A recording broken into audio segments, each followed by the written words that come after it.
Good morning all of you. Gajraji Mitra tuition centre में आपका स्वागत है। आज हम बात करेंगे करंट अफेयर की। 11 से लेके 13 तक जो भी करंट अफेयर की जो इम्पोर्टेंट बातें हैं वो आज करेंगे। कुछ स्लाइड लेके आए हूँ आपके लिए, जिसमें पहली स्लाइड है, चलो देखते हैं। World directory of modern military aircraft की 2026 की ग्लोबल एयर पावर्स रैंकिंग में भारतीय वायुसेना को कौन सा स्थान दिया गया है? तो अब हम देखते हैं क्या होता है। WDMMA, इसके अंदर क्या क्या होता है? जितनी भी 103 कंट्री है जो इसके अंदर पार्ट लेती है, वो अपने जो भी एयरफोर्स की पावर है वो बताती है। तो इसके अंदर इंडिया को तीसरा स्थान मिला है। ओके, आगे चलते हैं दूसरी स्लाइड पे। एयर इंडिया 2027, एयर इंडिया 2027 नामक एशिया के सबसे बड़े एयर शो का 16वां संस्करण का आयोजन कहाँ किया जाएगा? ये किया जाएगा मैंगलोर में, जो कि मैंगलोर कहाँ पे है? कर्नाटक के अंदर। चलो आगे वाली स्लाइड पे देखते हैं। मानस और महाभारत, ये तो बड़ा फेमस है। मानस और महाभारत क्या है? सिविलाइजेशन स्टडीज है। तो इसके अंदर अभी क्या किया गया है कि किर्गिस्तान की राजधानी बिश्केक, वहां पे क्या है कि मानस और महाभारत अंतरराष्ट्रीय सभ्यता अध्ययन केंद्र खोला गया है। ओके, चलो आगे वाला देखते हैं। एस जानकी, एस जानकी आपने नाम भी सुना होगा। ये क्या है कि 60 साल से ज्यादा उम्र तक इन्होंने फिल्मी कर्नाटक में गाने गाए हैं, फिल्मों के अंदर इन्होंने गाने गाए हैं। तो इनके बारे में देखते हैं। इनका 88 साल की उम्र में निधन हो गया है और इनको 4 बार राष्ट्रीय फिल्म पुरस्कार मिला है। इन्होंने 50,000 से ज्यादा गीत गाए हैं और 1938 से 2025 तक इन्होंने प्रसिद्ध गायिका थी। आगे देखते हैं। अभी बागवानी में शानदार प्रदर्शन के लिए एग्रीकल्चर लीडरशिप अवार्ड गुजरात को मिला है। ये किस लिए जाता है? ये बागवानी के क्षेत्र में दिया जाता है ये अवार्ड। चलो आगे देखते हैं। टाइम कम है, कम टाइम में अपने को ज्यादा स्लाइड कवर करनी है।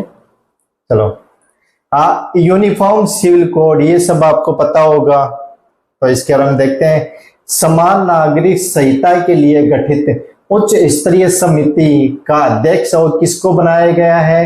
रंजना प्रकाश देसाई। ये कौन है? ये सुप्रीम कोर्ट की जज है। ओके, न्यायाधीश है। चलो आगे देखते हैं।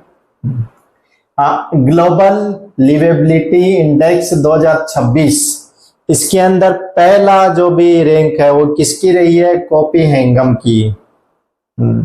ओके, चलो आगे देखते हैं। भारत और किस देश ने 2030 का द्विपक्षीय व्यापार को दोगुना करने के लिए टारगेट डिसाइड किया है? किनके बीच में हुआ है ये? भारत और ऑस्ट्रेलिया के बीच में। चलो आगे वाली स्लाइड। अंतर्राष्ट्रीय सार्क जागरूकता दिवस, ये कब बनाया जाएगा? आपसे 14 जुलाई को, हर साल की 14 जुलाई को सार्क जागरूकता दिवस बनाया जाता है। आगे,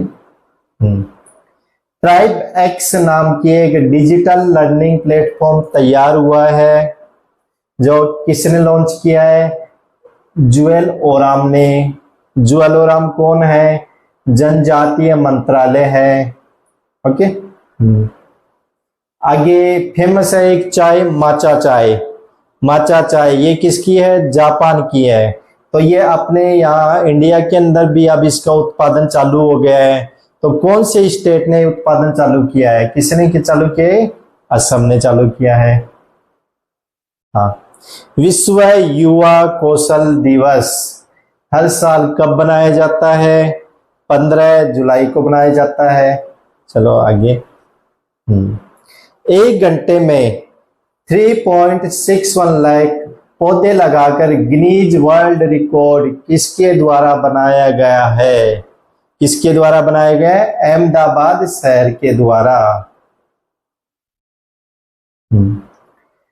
जो लॉर्ड्स का मैदान है उसके ऊपर कौन सी जो इंडिया की वुमेन क्रिकेटर है जिनका नाम अभी लिखा गया है, कौन है वो?